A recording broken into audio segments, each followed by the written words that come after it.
কিছু কিছু শাশুড়ি মা, মানে তাদেরকে অ্যাওয়ার্ড দেওয়া উচিত। মানে মেয়ের কথা শুনে যদি জামাই চলে, তাহলে জামাই হচ্ছে সাক্ষাৎ একদম নাড়ু গোপাল। তার মেয়ে আর জামাইয়ের জুড়ি, আহা গো দিদি, আমার মেয়ে আর জামাইয়ের জুড়িটা দেখে মনে হয় সাক্ষাৎ লক্ষ্মী নারায়ণ। আমার জামাই পুরো একদম নাড়ু গোপাল, এত ভালো জামাই পেয়েছি, এত ভালো জামাই পেয়েছি।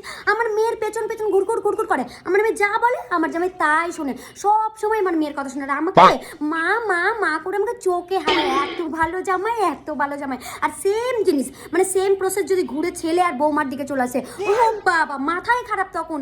হায় রে দিদি, আমার কপাল পুড়েছে গো দিদি, আমার ছেলেটা বিয়ে দিয়ে আমার বউটা আমার ছেলেটাকে কালা জাদু করে দিয়েছে, ভাগুয়া হয়ে গেছে আমার ছেলেটা, বইয়ের পিছনে গুড়গুড় গুড়গুড় গুড়গুড় করতে থাকে। মা মা কি জিনিস, মাকে চিনে নেই না, মনে হয় তার শাশুড়ি তাকে জন্ম দিয়েছে। এই কি সমস্যা বলো তো তোমাদের? মানে ছেলের কথা যদি বউ শুনে তাহলে তখন ভারুয়া, আর এদিকে মেয়ের কথা যদি জামাই শোনে তাহলে পুরো নাড়ু গোপাল। কেন? নিজের মেয়ের কথা শুনলে সেটা খুব ভালো লাগে, আর বৌমার কথা শুনে যদি ছেলে কিছু করে দিল, অশুদ্ধ হয়ে গেল সবকিছু, গায়ে পুরো ফোসকা পড়ে যায় না, এত জ্বলন কিসে? তখন আর তোমাদের সহ্য হয় না, না?